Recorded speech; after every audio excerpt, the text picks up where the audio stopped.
दोस्तों नमस्कार, मैं राज कपूर। आप देख रहे हैं खबर दस्तक। उत्तर प्रदेश में अपराध की घटनाएं कम होने का नाम ही नहीं ले रही। पहले बदायूं की घटना, फिर गोरखपुर की घटना, फिर वाराणसी की घटना और आज मथुरा में एक ऐसी घटना हुई है जिसने योगी की कानून व्यवस्था पर गंभीर प्रश्न चिन्ह खड़े कर दिए। सनातन बचाने का और सनातन जिसके राज में सबसे ज्यादा सुरक्षित है, ऐसा दावा करने वाले योगी आदित्यनाथ के राम राज में सनातन बचाने वाले ही नहीं बचेंगे, इसकी कल्पना किसने की थी। आज जो मथुरा की घटना हुई है उसने इस बात के संकेत दे दिए हैं कि अब उत्तर प्रदेश में पुलिस व्यवस्था, कानून व्यवस्था चरमरा गई है।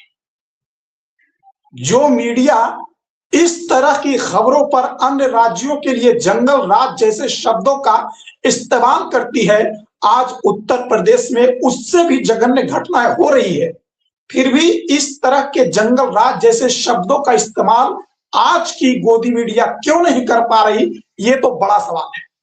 लेकिन आखिर आज ऐसा मथुरा में हुआ क्या कि हम कह रहे हैं कि फिर से उत्तर प्रदेश में लग रहा है कि जंगल राज आ गया है। थोड़ा पीछे ले चलते हैं आपको।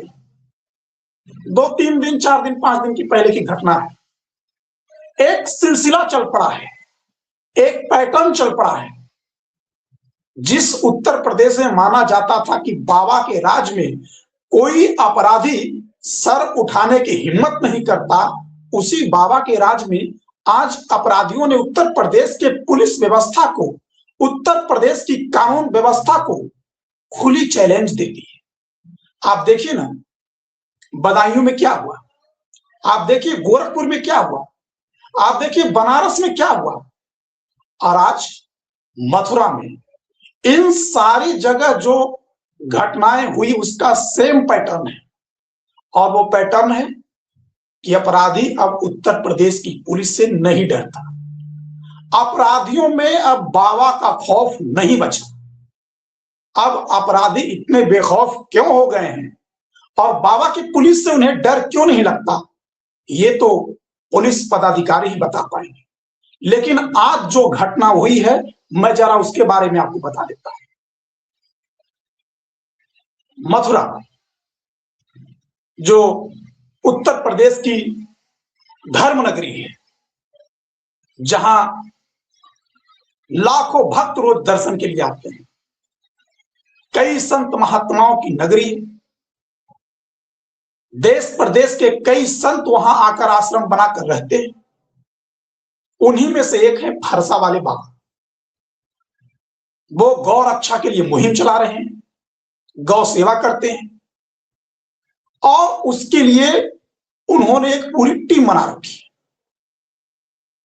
अब उनका नाम वैसे तो बाबा चंद्रशेखर है, चूंकि वो अपने साथ हमेशा एक फरसा रखते हैं, इसलिए लोगों ने उन्हें फरसा वाले नाम बाबा से बुलाना शुरू कर दिया। आज की घटना है, सुबह 5 बजे के आसपास करीब फरसा वाले बाबा को यह जानकारी मिली कि एक ट्रक से गोवंश ले जाया जा रहा है।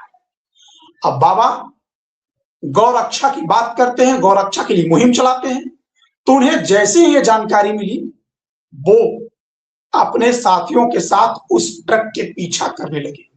ऐसा उनके भक्तों का दावा है। करीब 5-6 किलोमीटर तक उन्होंने उस ट्रक का पीछा किया, ट्रक को ओवरटेक किया और ट्रक के आगे खड़े होकर ट्रक रुकवाना चाह रहे थे।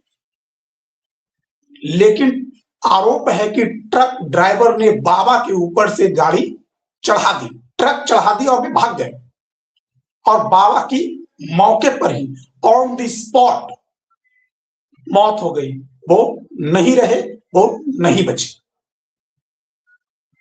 बाबा के मौत की खबर पूरे मथुरा में जैसे ही फैली, उनके भक्त दिल्ली मथुरा हाईवे पर उस घटना की जगह पर पहुंच गए, और देखते देखते वो इतनी बड़ी भीड़ जमा हो गई कि दोनों तरफ हाईवे के 10 किलोमीटर तक लंबा जाम लग गया।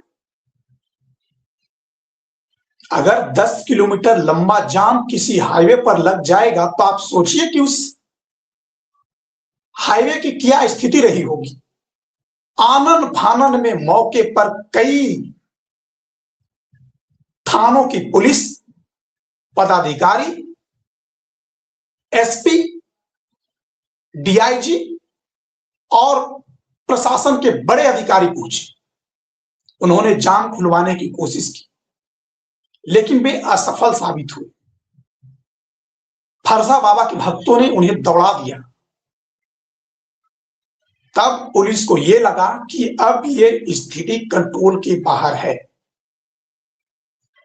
तब और थानों की पुलिस बुलाई गई, किसी तरह समझाया गया, बुझाया गया, लेकिन बाबा के भक्त ये मानने को कतई तैयार नहीं थे कि हम बिना किसी आश्वासन के यहां से उठने वाले हैं। अब देखिए, उत्तर प्रदेश में जैसा होता आया है आज भी सेम वही पैटर्न दिखा। बाबा के भक्त कह रहे हैं कि जो गौ तस्कर हैं उन्होंने फरसा वाले बाबा उर्फ चंद्रशेखर बाबा की जान ली। मौके पर पहुंचे डीआईजी ने पूरी घटना का रुख ही मोड़ दिया। मौके पर पहुंचे डीआईजी का कहना है कि बाबा किसी ट्रक को संदिग्ध हालत में गौवंश होने की चेक कर रहे थे। पीछे से कोई दूसरा ट्रक आया। सुबह 5 बजे का वक्त था, कोहरा घना था, विजिबिलिटी कम थी और वो उसकी चपेट में आ गए। उन्होंने ये भी बता दिया, डीआईजी साहब का कहना है कि ट्रक में किसी तरह के गौवंश के होने की पुष्टि नहीं हुई। मतलब बाबा के भक्त कह रहे हैं, उनके समर्थक कह रहे हैं कि गौवंश ट्रक में था, उसकी बाबा ने पीछा की, उसको रोका और रोकने का प्रयास करने के दौरान ट्रक ड्राइवर ने बाबा के ऊपर से ट्रक चढ़ा दी। पुलिस प्रशासन का कहना है कि बाबा किसी ट्रक को चेक कर रहे थे संदिग्ध हालत में, पीछे से कोई दूसरा ट्रक आया, विजिबिलिटी कम थी, कोहरा घना था और बाबा उसकी चपेट में आ गए।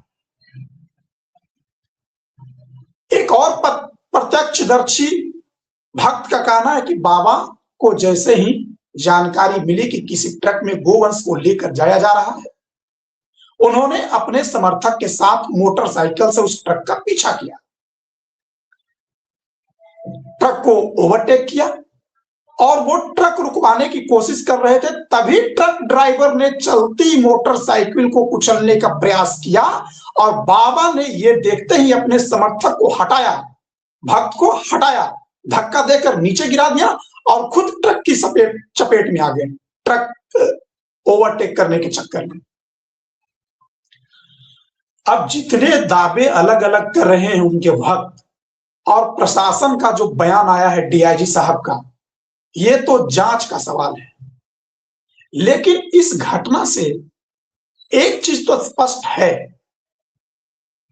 कि अब उत्तर प्रदेश में जो अपराधी हैं वो बेखौफ हो गए।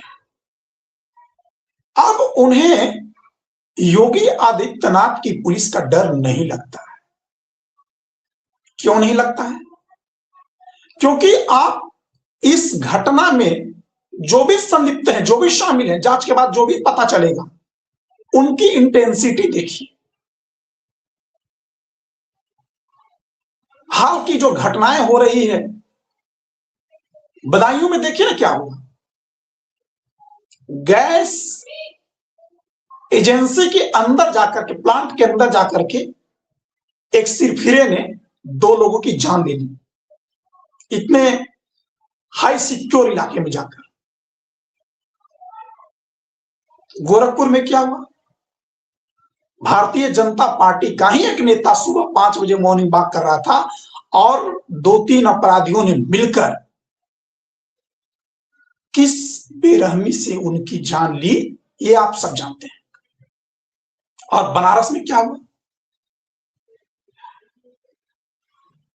उस कॉलेज में उसी छात्र के साथी ने जाकर के जिस निर्ममता से उसकी हत्या की, और लोग वीडियो बनाते रहे, ये कहीं न कहीं अपराधी की मानसिक प्रवृत्ति को दिखाता है कि अब मानसिक रूप से अपराधी बेखौफ हो चुके हैं, उन्हें अब पुलिस से डर नहीं लगता। और सबसे बड़ा सवाल कि क्या योगी आदित्यनाथ इन सब घटनाओं पर अपनी नजर बनाकर रखे हैं, या फिर उनकी नजर केवल वैसी घटनाओं पर ही होती है जहां किसी समुदाय विशेष का मसला होता है। मैं क्या कहना चाह रहा हूं आप समझ रहे होंगे। क्या इन घटनाओं में कहीं भी किसी भी अपराधी के मारे जाने की कोई खबर, एनकाउंटर की कोई खबर, कोई बड़ा फेरबदल, कोई बड़ा ट्रांसफर पोस्टिंग का अभी तक कोई खबर आई है? क्या उत्तर प्रदेश में अपराधियों पर कार्रवाई कोई पैमाने को देखकर की जाती है? और जब ईद का मौका चल रहा है, जब नवरात्रि का मौका चल रहा है, जिस समय प्रशासन अधिक सख्त होती है, जिस समय प्रशासन सड़कों पर होती है, जिस समय प्रशासन फ्लैग मार्च करती है, अगर उस समय ही अपराधी बेखौफ हैं, तो फिर उत्तर प्रदेश की जनता सुरक्षित कैसे रहेगी? फिर उत्तर प्रदेश की जनता की सुरक्षा का भरोसा कौन देगा? और जब स्कूल के अंदर, कॉलेज के अंदर, गैस गोदाम के अंदर मॉर्निंग वॉक करते हुए अपराधी बेखौफ होकर अपराध को अंजाम दे रहे हैं, तो फिर ये जो बाबा दावा करते हैं कि या तो अपराधी जेल के अंदर है या प्रदेश के बाहर है, तो ये कहां से निकल रहे हैं?